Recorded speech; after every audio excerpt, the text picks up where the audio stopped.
Arsenal 2, Tottenham Hotspur 2. Yes, people, we're back to another Arsenal match reaction. And look, I'm disappointed in the way in which we've managed to drop 2 points here against Tottenham Hotspur. Now, when I say drop 2 points, I'm not stating that Arsenal deserve to win today because I think far from it. If anything, I think Spurs were the better team. But going into this game, going into the form that we're in, obviously Spurs are in top form as well, but it's a North London derby. It's a game at the Emirates. It's not even at White Hart Lane. It's at the Emirates, man. And we've not managed to come out with a victory. It does really hurt me. And not only that, the ramifications from this game. You're seeing Declan Rice come off injured. And for me, that changed the whole complexion of the football match. Once Declan Rice came off the pitch injured, you're looking at Jorginho coming on, doing absolutely nothing. If anything, giving the ball away for conceding the goal. You're looking at Saka coming off injured at the end of the game, potentially. Trossard missing this game for injury. The ramifications of this game are going to go far beyond what we just saw today. This was a poor performance and poor result. Yesterday, when I watched the Man United versus Burnley game, I streamed after on the channel. I said in that stream that I think we can beat Man City. After watching the game today, I think we're not going to beat Man City when we play them in 2 weeks' time. Now, obviously, a lot can change, but we saw a Tottenham team that under Ange Postecoglou have looked comfortable in the football. And again today, Tottenham were comfortable all times. I know that there was times when we should have scored. I know Jesus should have put the ball in the back of net to make it a 2-0 game and potentially kill the game off. But at all times in this game, Spurs look comfortable. We look like the away team in this game. I'm being completely honest with it. Spurs were the better team than us today. You got to hold your hands up. You got to eat your medicine. That's the way it's got to be. At no point did we really feel like we had a chokehold over that game. When I watched the Arsenal versus Manchester United game, and yes, it took till the 96th, 7th minute for Declan Rice to score a winner. But at all points in that game, I felt like we were going to win that game. It looked like it was building to a crescendo. Today, we just looked flat. We never really looked like winning the football game. Not at one point was I sitting there thinking, a goal's coming, a goal's coming. I was just kind of sitting there thinking, we look like we're a bit discombobulated. We're not quite linking from defense to attack. It's a bunch of individuals out there. And yes, I'll talk about certain decisions. For example, keeping Nketiah on the pitch rather than Jesus, for me, is a criminal decision by Mikel Arteta. Why is he subbed off Jesus instead of Nketiah? Reece Nelson coming on had to happen. We needed a natural out-and-out winger on this football pitch for an absolute fact. But you take off Nketiah and you put Jesus for the middle. I think every single Arsenal fan in the stadium would have made that decision for me. You're looking at other decisions in the game. You're looking, for example, Jorginho coming on. Now, if Declan Rice is injured, fine. Can he play through it? You don't want to risk it, right? But the worrying sign for me, guys, is we've had now one Champions League game and one Premier League game. We've had our first experience of going from Premier League to Champions League to Premier League, and we're already dropping like flies. Other teams do this on a daily basis, man. Other teams like Man City, you'd be doing this for years. Champions League, Premier League, Champions League. We've now gone to a Premier League game, played a Champions League game in midweek with our starting 11, and come back to the Premier League, and players can't hack it. Trossard's injured. Rice got injured today. Saka looked injured throughout the game at times. It's not a good sign, to be honest with you guys, if we're dropping like flies. Now, thank God the midweek game's a Carabao Cup game because we can afford to do a lot of rotation there. I know everyone's saying take that competition seriously, but we have to bite the bullet and rotate a lot for that Carabao Cup game, man, because we cannot afford to get any more injuries. I'm hoping and praying Declan Rice is back for the Man City game at least, because for me, this is 2 massive points dropped. We're now 4 points off Man City already at this stage of the season after 6 matches. That's not good enough for me, in my opinion. Not good enough one bit. We needed to win these games, man. 4 wins, 2 draws. If you look at the grand scheme of things, it's not the worst result in the world, to be fair. But if you look at it overall, man, the games are drawn against Fulham at home, Tottenham at home. Why does our home form always desert us? Away from home, we look solid. Away from home, we look brilliant. But again, today at home, we never really looked like we were winning this football game. It might just be me as an Arsenal fan, right? But I've watched my team at Arsenal. I've seen us where every time we look like we're building, the chances are coming, we're flowing, the football's picking between the lines. Today, we looked off it. The Maddison versus Odegaard debate. Maddison was the better player today. I'm not saying he's better than Odegaard, full stop, but today, Maddison had all the joy in the world, and Odegaard barely touched the football. It's like he was playing another game. You look at Vieira today, basically non-existent. Saka, good at times, but he got Destiny Udogie a yellow card after about 10 minutes. They never run at him again. I don't get it. Udogie, Bissouma, and Sarr, 3 of their defensive midfield players had yellow cards early in that, well, I say after first half, and we didn't even pressure any of them in the second half. It makes no sense to me. Once Udogie got the yellow card, the ball should have gone to Saka every single time to sprint at him, to got him every single time. Once Bissouma and Sarr, their 2 holding midfielders, got a yellow card, we should have been sprinting right at their throat, force them to make a decision. But no, they didn't even have to make a foul in that second half, basically. Really worrying signs for me in that game. I thought we were far off it, guys.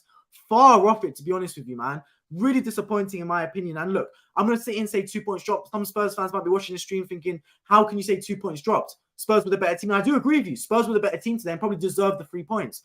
But going into the game, you should not have this performance against Tottenham. Let's get into some of your comments, by the way. And if you're on your hands, make sure you subscribe on my road to 5,000 subscribers. Let me know your thoughts in live chat.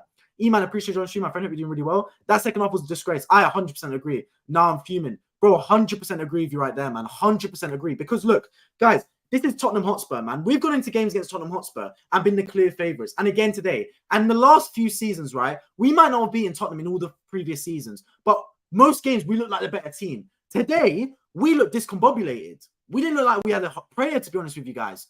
I was watching that game thinking, what's going on? Like, Spurs are picking us apart. They're passing through midfield. They look comfortable in the football. What are the stats for that game? I think Spurs had more possession than us. Obviously, possession don't really mean anything, but in the grand scheme of things, Tottenham look like the home team. We look like the away team. Is it unfair for me to say that? Is it genuinely unfair for me to say that? I thought that was the case. Spurs had 54% of possession. We had the same shots. They had one less on target. It was an even game. But Spurs are like the better team, and that's really worrying me because I watched the Spurs team that looked far better than us. And I know that we had the game in midweek in the Champions League, which could make us a little bit more tired. But that doesn't bode well because already we've had one Premier League game, one Champions League game, one Premier League game, which is going to be a feature this season. If you're in the Champions League, you're going to have to play a lot of fixtures. It's the way the cookie crumbles.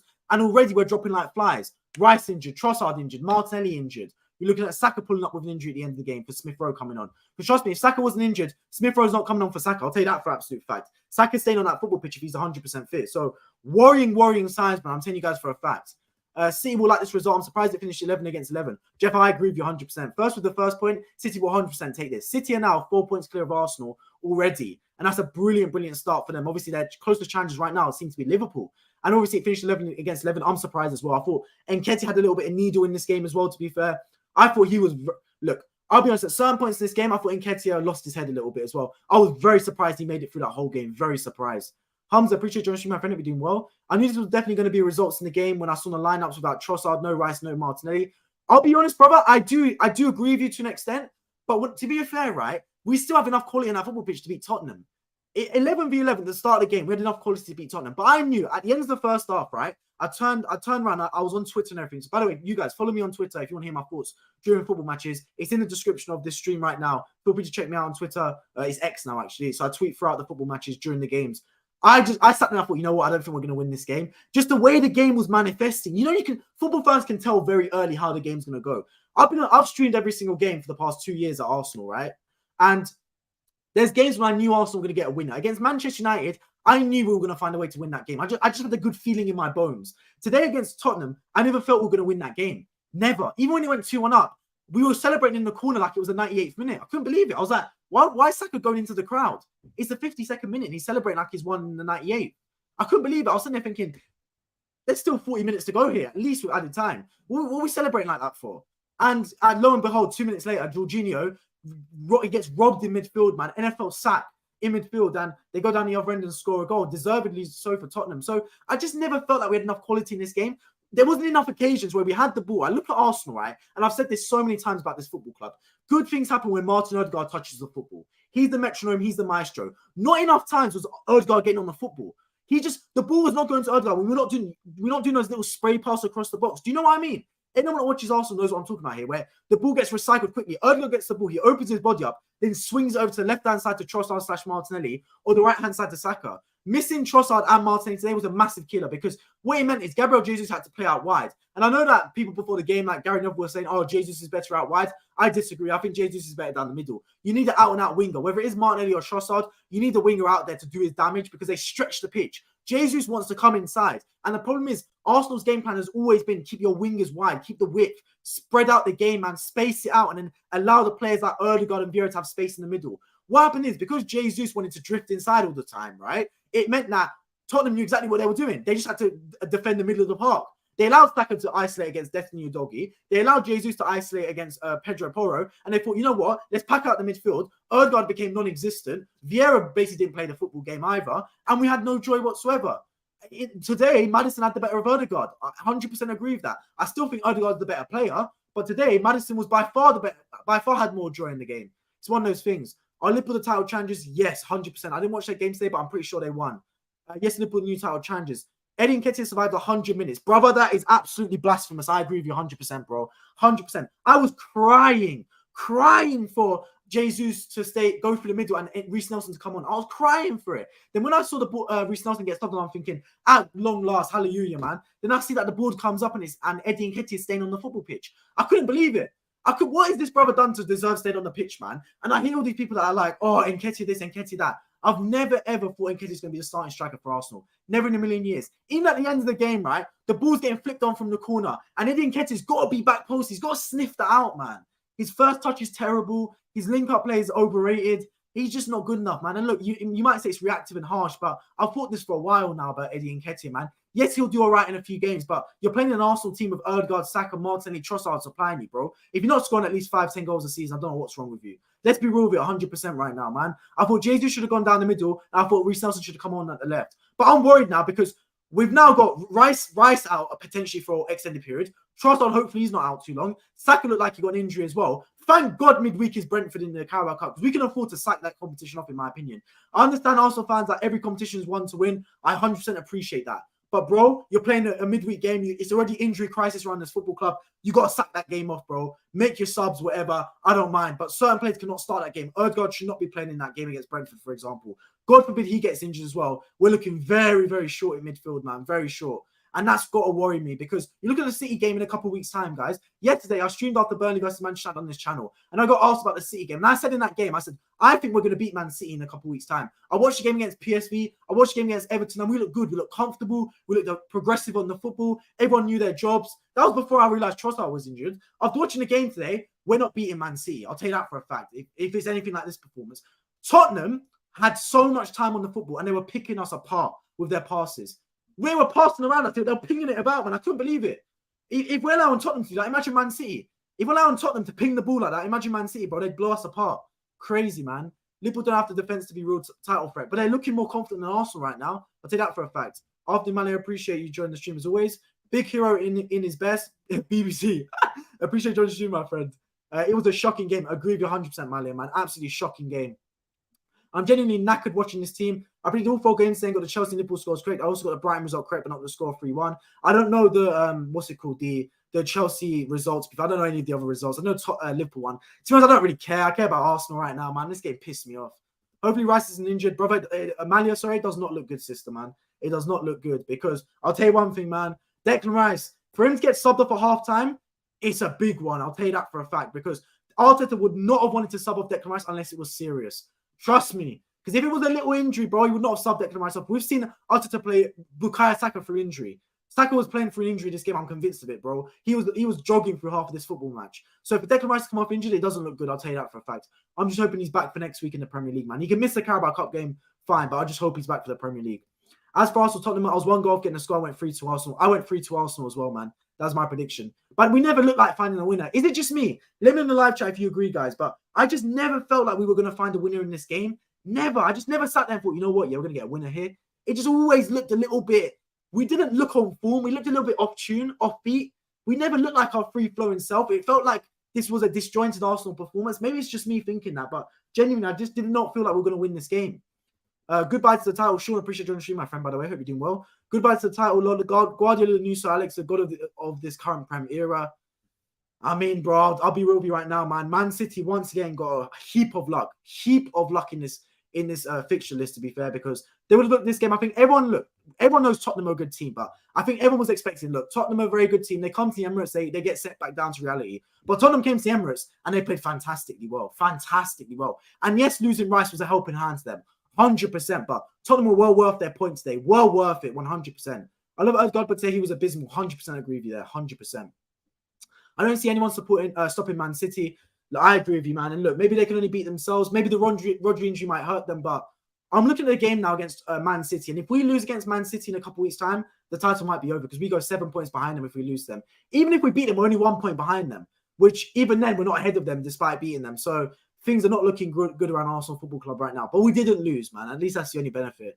And Nketiah's yellow could have been a straight red, would have been a little harsh, but possible. I'll be real, Jeff, right? It wasn't a red card. If Nketiah was very lucky though, because he went stud showing. If his stud collided with any part of Vicario's body, it's a straight red card, 100%. But because his stud missed him and he followed through with his knee, he got away with one. But I agree with you. Nketiah lost his head a little bit in that game, man. Lost his head. I don't know how he survived the 100 minutes.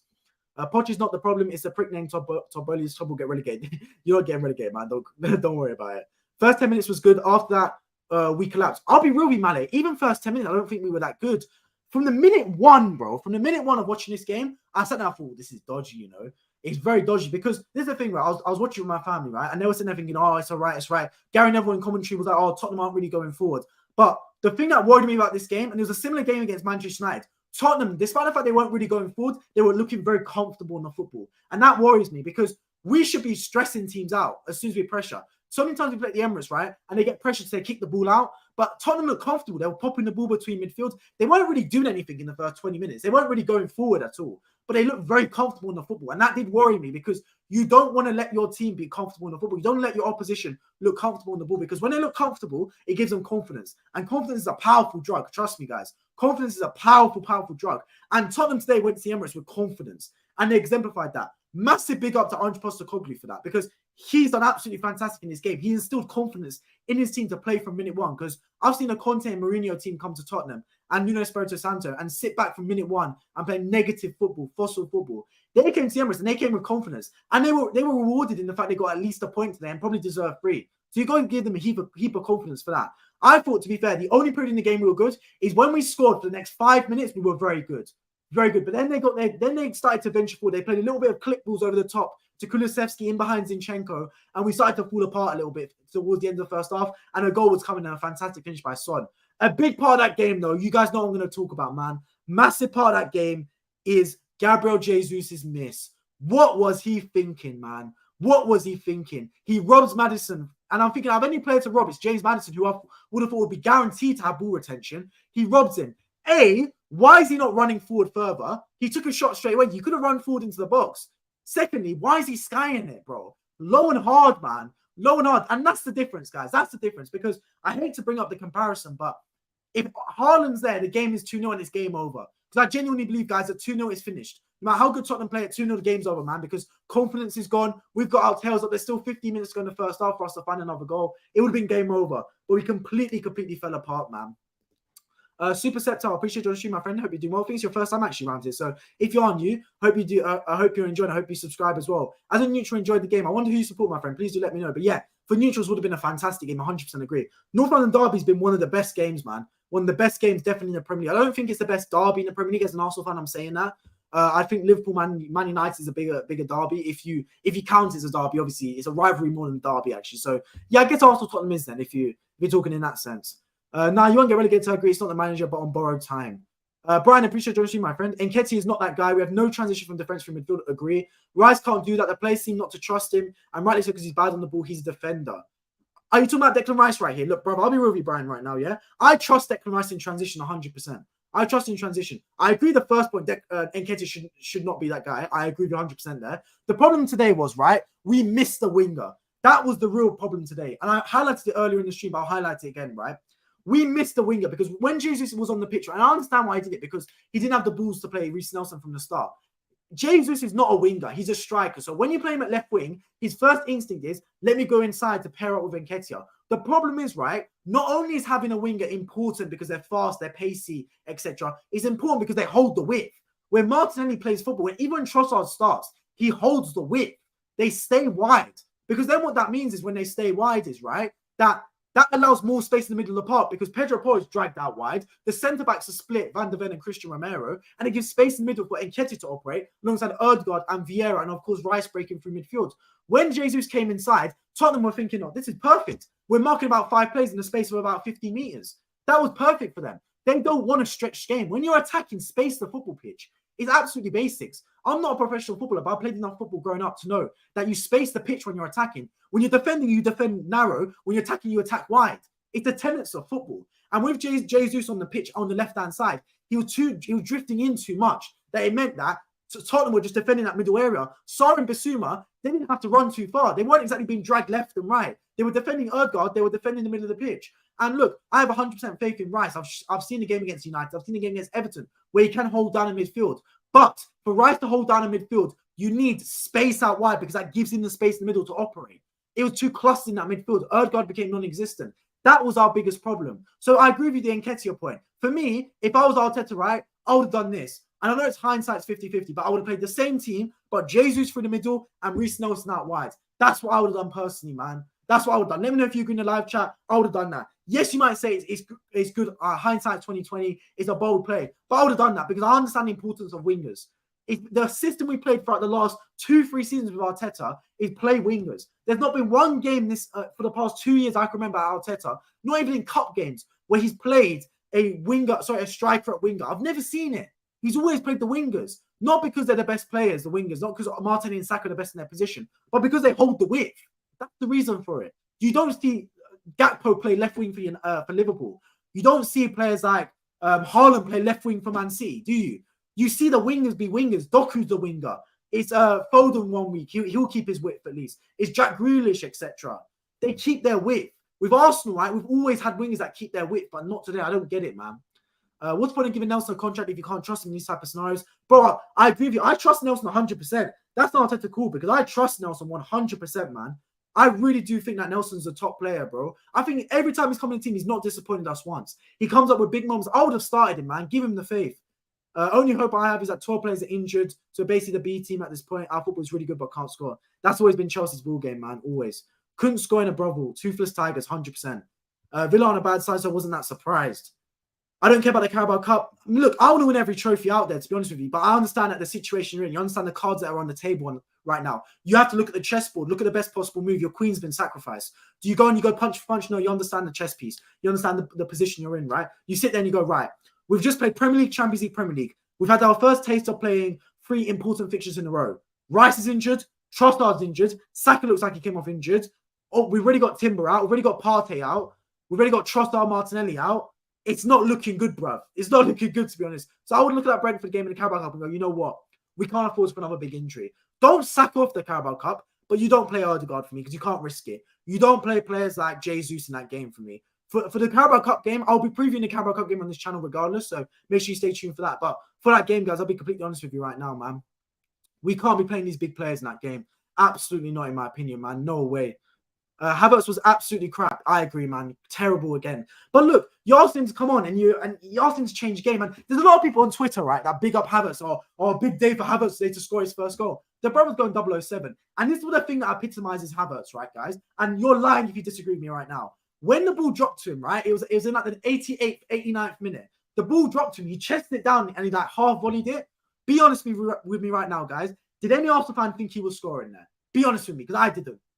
I did not expect him to score. And that's the worrying sign because if Odegaard chested that down on the edge of the box, I'm excited. If Saka or Trossard chest that down on the edge of the box, I'm excited. Even if Declan Rice chests that down on the edge of the box, I'm excited. But when Havertz chests it down on the edge of the box and shoots, not a part of me is getting excited. Not a part of me thinks he's scoring. And that's a worrying sign because I have no faith in this brother getting goals. At the end of the day, right, he's come on at halftime to find a way to score goals. Is he going to score? No. Havertz never looks like scoring. So any Arsenal fan on Twitter, on X, on Instagram, whatever you call it, they're saying, oh, Havertz, what a fantastic player. Oh, you don't see what Arteta sees. Oh, he's going to do amazing things. Oh, goal coming today. I smell it in my bones. Brother, you're lying because when that ball fell to Havertz on the edge of the box, you did not think he was scoring. You're lying. No Arsenal fan, when the ball fell to Havertz on the edge of the box, sat there thinking, oh, the net's going to bulge. Sat there thinking, oh my God, it's going to go in the back end there. Bang, 3-2 Arsenal. No one felt like Havertz was scoring at any point today. He's just not intense. He's not clinical. There's not clinical bone in his body. I look at Maddison on the other side of the pitch today. For 65 million, save your 20 M's and go from Maddison. I said it from minute one. But look, this is an Arteta in a nutshell, man. He over 40. He tried to go for a player that he thought he was going to revive his career. Brother, he's 3 years done, man. If you bought a car that was the best car in 2015 and it's been crap for 3 years, what makes you think you're going to buy it and you're going to turn it into the best car ever? It's outdated. Havertz was good at Bayer Leverkusen. He was good in the German league. Chelsea sampled him in the Premier League and he stunk. What are you trying to bring him back now? I don't get it, man. Absolutely terrible, in my opinion. Terrible decision-making. Can't stand that guy 100%. We looked on the back foot. Really good point, Malia, man. Really good point. I thought today from minute one, man. From minute one, Tottenham were progressive on the football. They were comfortable on the ball. I looked at the possession stats, right? Spurs had 54% of the ball. I thought they had at least 60. I'll be real with you guys. Yeah, every time the Spurs looked comfortable passing down the back, our press was disjointed. We didn't know who to press because obviously midfielders, defenders were coming into midfield.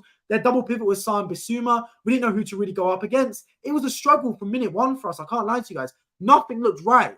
We looked like we were missing. Ajax losing 3-0 finals. Suspended after 60 minutes, I think it was. Why did he get suspended? Well, I'd be interested to know why he got suspended, to be fair. Do you know when the last time Spurs even got a point in the Emirates? Yes, a few years back. I remember the games. There used to be a period, by the way, guys, where every game would be a draw in the North London derby. There used to be a period. Under back in of Unai Emery, start of Unai Emery, back in of Wenger, Every game was a draw in the North London derby, man. Remember one when Spurs went 2-0 up against us and Lacazette scored at half-time, then Aubameyang scored or something.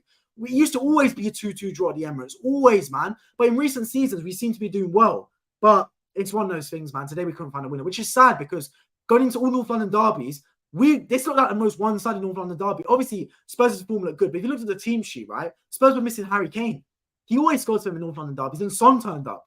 Arteta did us bad, poor player selection. I agree with you 100%, Bobby. Appreciate your stream, by the way. Hope you're doing really well.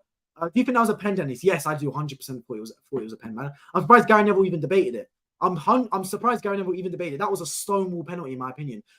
Look, you might say it's a natural position. First of all, it's not because his hand's up. Second of all, they're given softer penalties than that every day of the week. I've seen softer penalties. Third of all, right, his hand is clearly collided with the ball and the ball's going goal bound. It has to be a penalty. It has to be. There's not a person on this planet that thinks that can't be a penalty. It absolutely has to be a penalty. I don't get what the debate is. His hands are up away from his body. His hands are moved towards the ball. He's not moved away. His hands are moved towards the football and it's collided with his hands. And the ball's going towards the back of the net. Whether he gets blocked off the line by Sarah Bissouma, maybe. But I thought that was a stonewall penalty in my eyes. Jesus was poor. Yeah, but he was better than Nketiah. At least he was providing some kind of threat.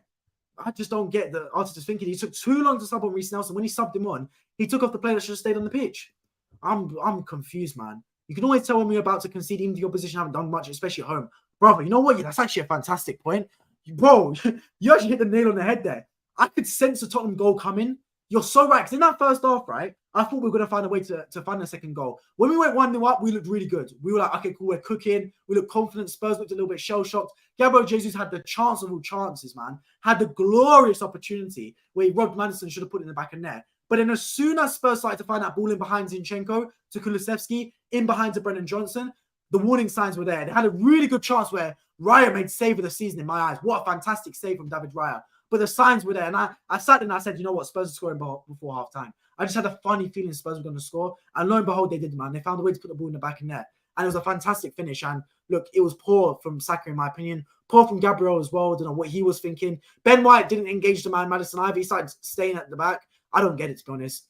Why did you bring on ESR at 97th minute? Because Saka was injured. Only explanation, because I don't think Saka would have played, come off otherwise. The only reason ESR came in the picture was because Saka got injured. I personally think Saka's got injured, guys.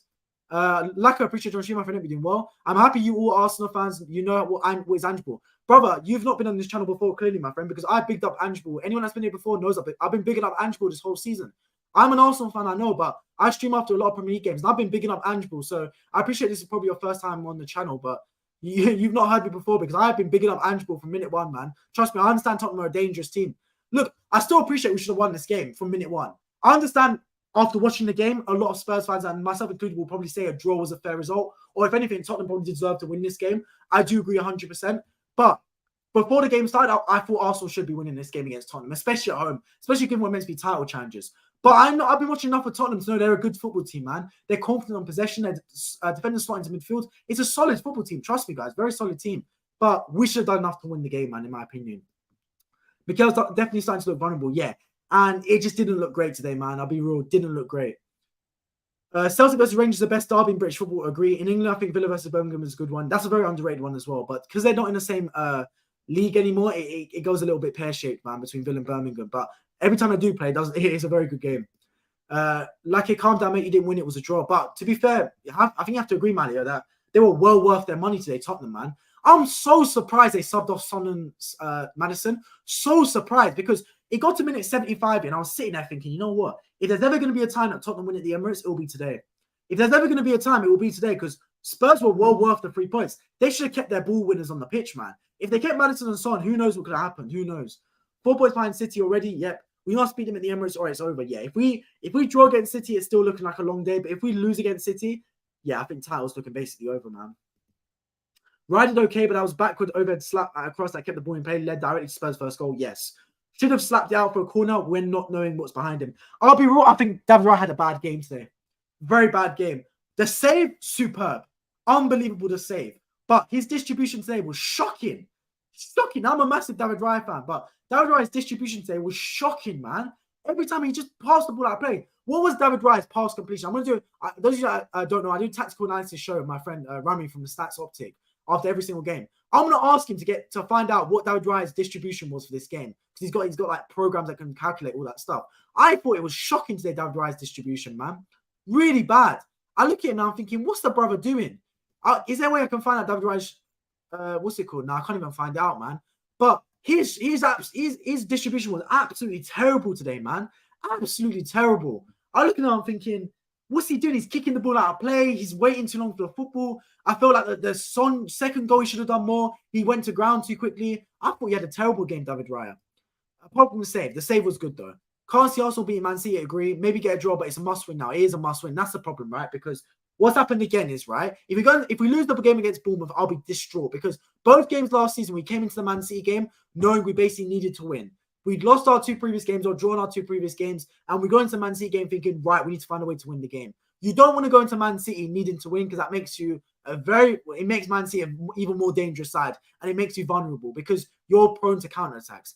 We allowed Tottenham too much space on the football today. If we allowed Man City the space we gave Tottenham, we could get slaughtered. We very much could. Paul Merson came out before the game today and said, Arsenal going to slaughter Tottenham. Bro, nothing of the sort. Spurs were very comfortable on the football, man. Very comfortable. Agree, we should have started from minute 1. Agree. But I will say this, right? I know it's hindsight, but I think if Trossard was fit, I think we win this game, to be honest, bro. I think if Trossard was fit, I think we win this game. Because I genuinely think playing Gabriel Jesus at left wing cost us this game, man. I genuinely believe so. I think we didn't have enough space in the middle of the pitch. I thought if Trossard plays, we win this game. I think if Declan Rice doesn't come off injured, we win this game. Because the reason is, right, we're 2-1 up, and the man that came on for Declan Rice, bloody Jorginho of all people, the man who should be the most calmest player on the pitch, given he's a veteran, given he's a leader, gives the ball away. I couldn't believe it, man. Couldn't believe it. Smash the likes up, 100%. If you are new around here, make sure you subscribe. We're already 5,000 subscribers.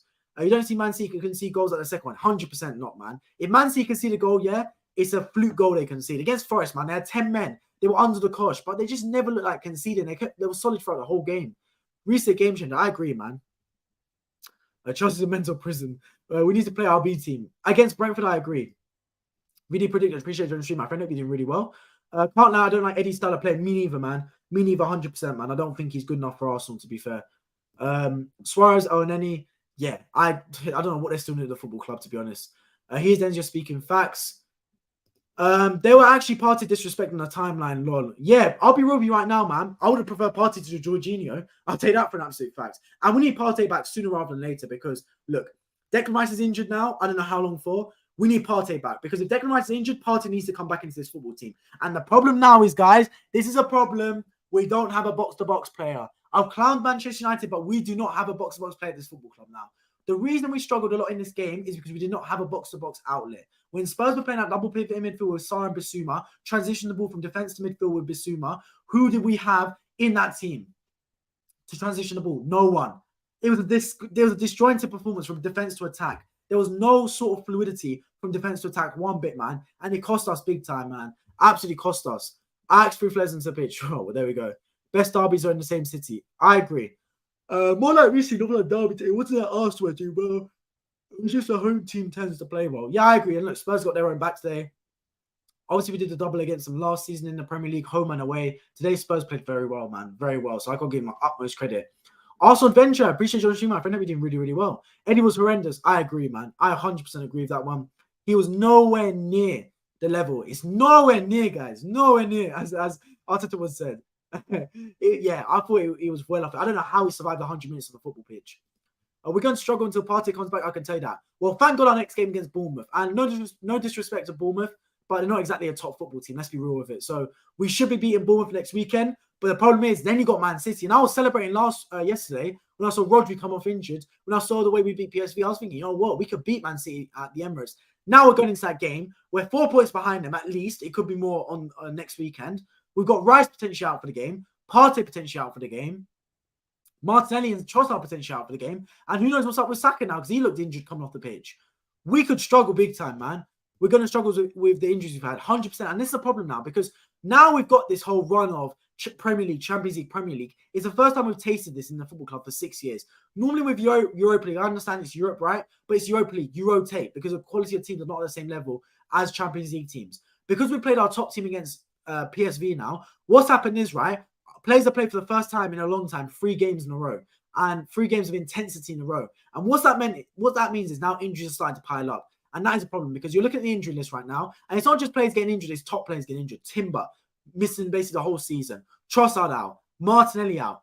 Saka potentially out now. Rice is out. Partey's out. Who am I missing? Big players are out, man. Big players for this football club. That's 6 starters potentially out of this team. I miss Partey, Timber, and Trossard. So do I, man. I'm annoyed with Mikel, myself included. Do you think Spurs will win a trophy this season? I think their best chance will be the Carabao Cup, to be honest with you. I think it will be a Carabao Cup, but I'll be with you. I don't think so, man. FA Cup, maybe that's their best hope, but even then, I don't know if they're going to win the FA Cup. They could. They very much could, though.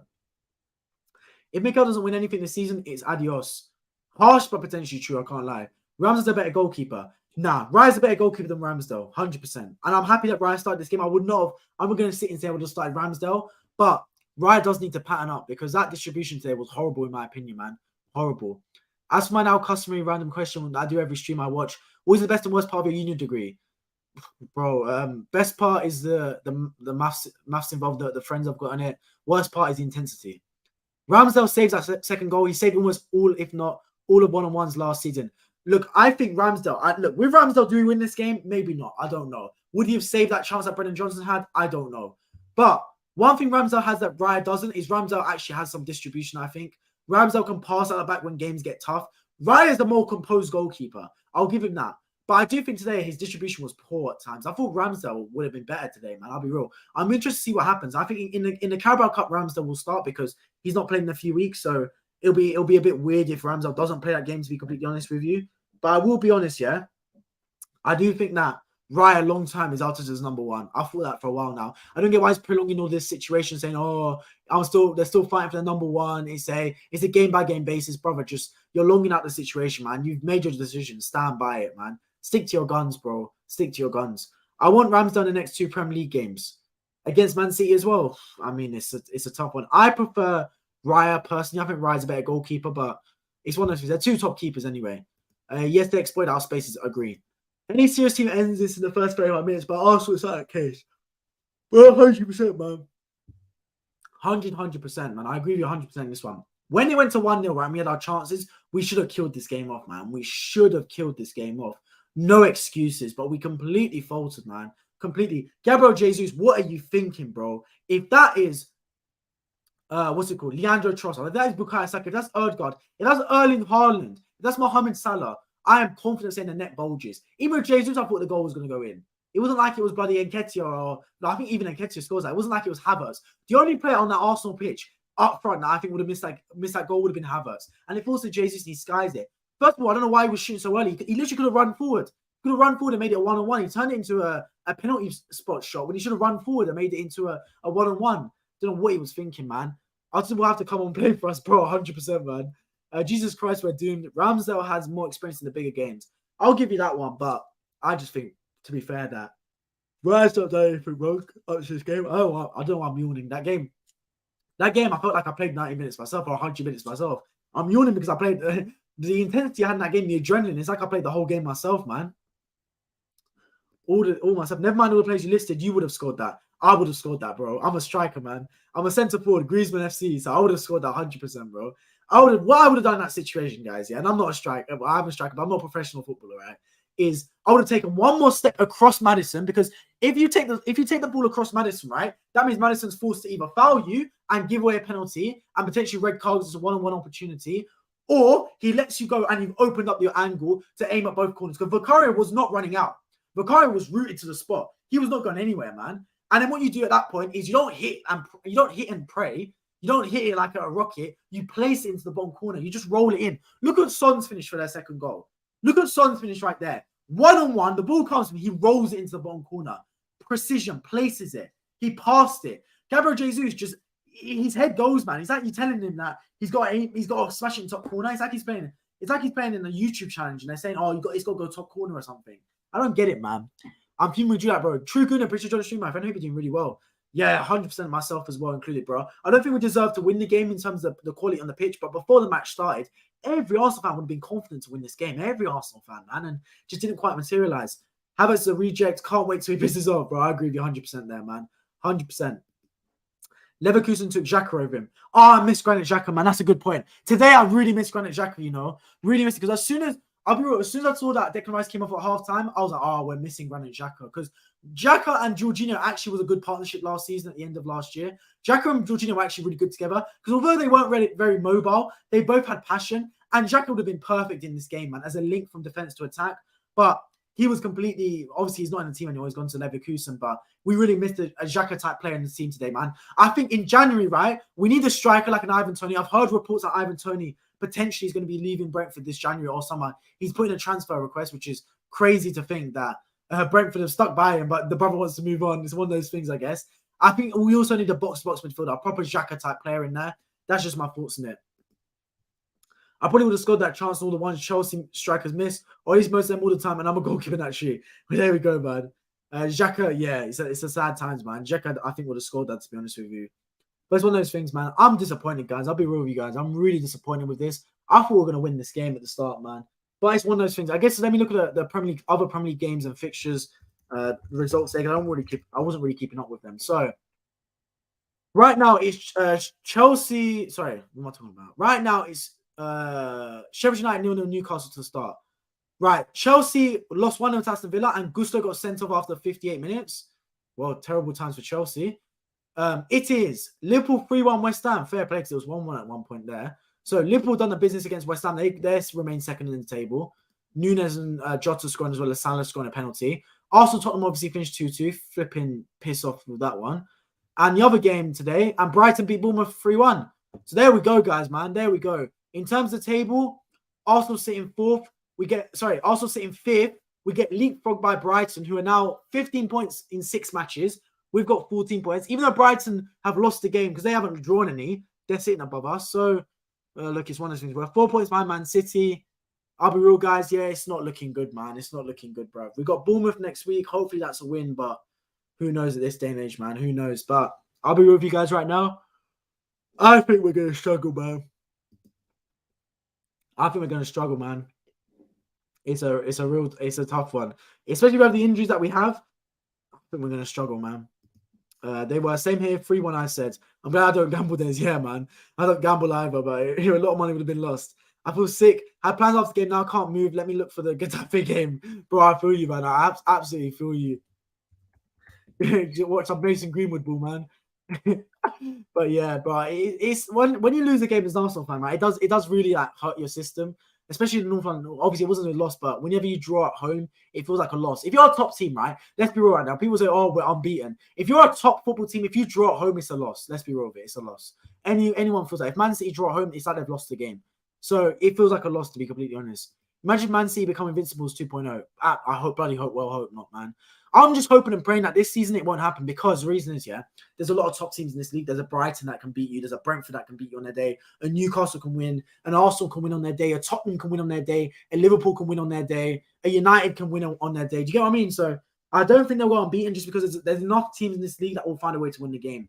If you look back 3 seasons or 4 seasons, there'll be maybe 2-3 top teams. It'd be Liverpool, Man City, and then maybe Chelsea will put in a run, or Man United maybe. But other than that, no other teams were good. Brighton were crap. Newcastle were crap. Arsenal were crap for a long time. United, here and there some seasons. Chelsea were, okay, they were decent, probably the 3rd best team. Tottenham were crap. Now, there's actually about 6 or 7 good teams that could turn over anyone on their day. Man City are clear of any other team. The funny thing is, if Man City won in the Premier League right now, it'd actually be such a good league. It'd actually be such an entertaining league. But because Man City are in the Premier League, they just run away with it, man. It's one of those things. Hello, Madrid.